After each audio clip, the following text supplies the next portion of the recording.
opportunity, Rotary Club Powai, Bombay. I'm going to talk to you, all of you, about the beautiful relationship that exists between grandparents and the grandchildren.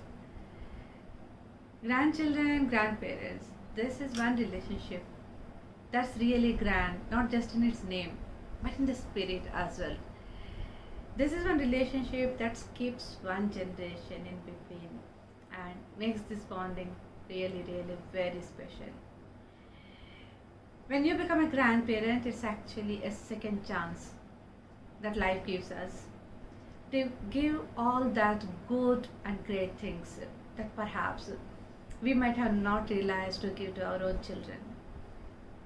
When we are bringing up our children, we are all caught up with so many things, the busy schedules, running around for making things work.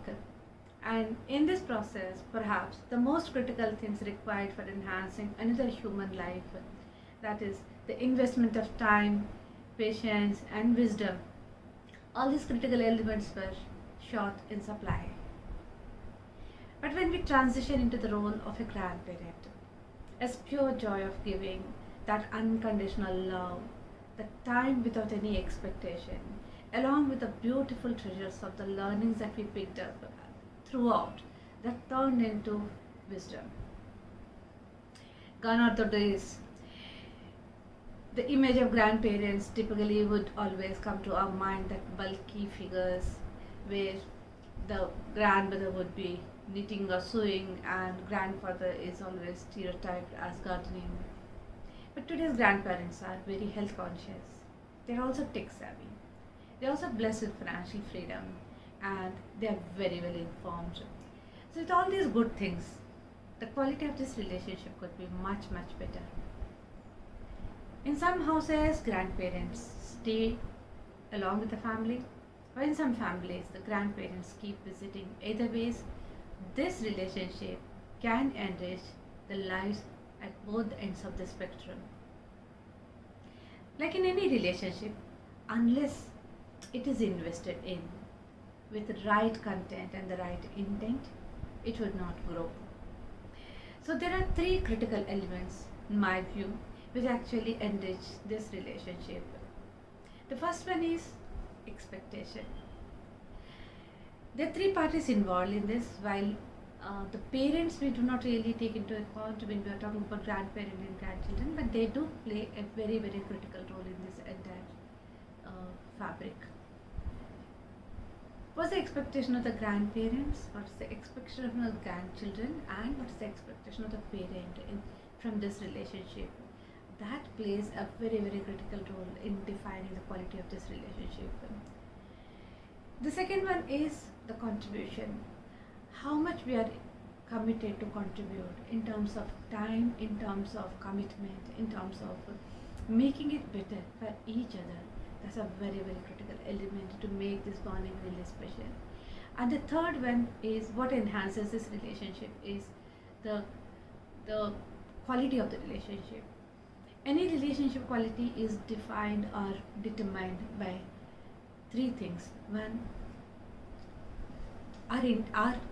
our thoughts, the way we look at this relationship. And second one, how much we engage and communicate with each other. What's the level of positivity in these communications? And third, the unconditional support and acceptance. These are the three things which really determine the quality of a relationship. So while these three are the intent part which is required, there's a content part which actually enhances this relationship from both the ends. So the content, I feel, before we go to the content part, it's more from the perspective of the grandparent. I'm talking this content part because while children are children, they are growing up. Their only expectation perhaps from this entire relationship would be to have a pleasant memory when they look back. But as grandparents, we need to be more forgiving. We need to be more letting in our grandchildren as well as children. So the first one which comes as part of this, which is really important, is attitude. What is the attitude that we bring to this relationship? Is it positive? Is it open? Is it fun? Is it childlike? If it is an attitude of need based, I'm here only to the extent of my needs are met, it actually damages the relationship. Similarly, the health and the consciousness of fitness that the grandparents have, that actually makes a difference to this family and to the grandchildren. It sets a tone for the fitness mindset for the grandchildren. And also, mind. How do you keep your mind engaged? How can you keep yourself agile? How can you keep yourself well informed? How can you be resilient? So these are the things the grandparent can actually demonstrate to the grandchildren to make them become what they can be through these attributes. As we reach a stage of grandparenting, perhaps the wisdom actually starts telling us that there is much more than body and mind, and that is our soul. How do we care for our soul? How do we enhance what activities that we engage ourselves in? How compassionate we become, and how much well read we become? What type of things that we consume that actually makes a difference to this relationship, not only to this relationship, actually to ourselves. And the next one, as part of the content, is thoughts. What type of thoughts that we carry? What type of thoughts that we express? Are they positive? Are they inclusive? Are they trusting? If a grandparent can demonstrate these traits, it really becomes the Bible kind of a thing for the children to pick up and follow. Speech, all of us are very fond of our own voices, and we feel there's so much wisdom in our minds, so we should speak. But as we start aging, as we start becoming older and older, the amount of speech that we require to say has to be limited only to the extent when it is needed.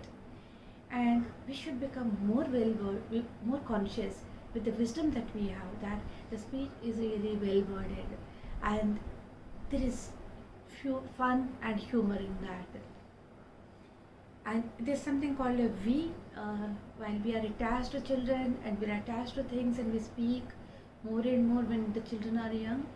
As they grow up, the we expands like that. Our ability to listen has to become much better than the ability to speak and give out our advices. The next element is deeds. What type of deeds that we do? How do we contribute to the house? Not necessarily physical activities, but sometimes by being absent from doing certain things or not doing certain things, that contributes to the family. Simple thing that there's an argument between a parent and the child, maybe in the right wisdom, if the grandparent, without any curiosity, steps aside and let that be resolved between the parent and the grandchild, that actually helps a lot to the family. Interaction that the child or the parent has with the grandparent has to be really pleasant. That breeds good environment, a harmonious environment in the entire house. Last but not least, how can we start becoming more and more detached from the inquisitiveness that we have inherently? Anything which is happening in the house, generally we are all involved. But as you start growing as a grandparent, perhaps what is expected is more than expected, what actually brings value to this relationship is the more and more you become a fatherly figure, not exactly a father, grandfatherly figure perhaps, and not just in terms of the status, but in terms of your maturity and in terms of how you demonstrate your involvement only to the extent it's required. That actually makes things more and more positive in the house. So this is from the grandparent side, and as far as the grandchildren are concerned, the single most expectation I think we should have from grandchildren is give that abundant love, respect to this treasure of wisdom called grandparents. Care for them, listen to them, and pick up their knowledge, and be a source of joy to them. So this is one of the strongest bonds that the human race can ever have, and it has the potential to create absolutely a great future for all of us. Thank you so much.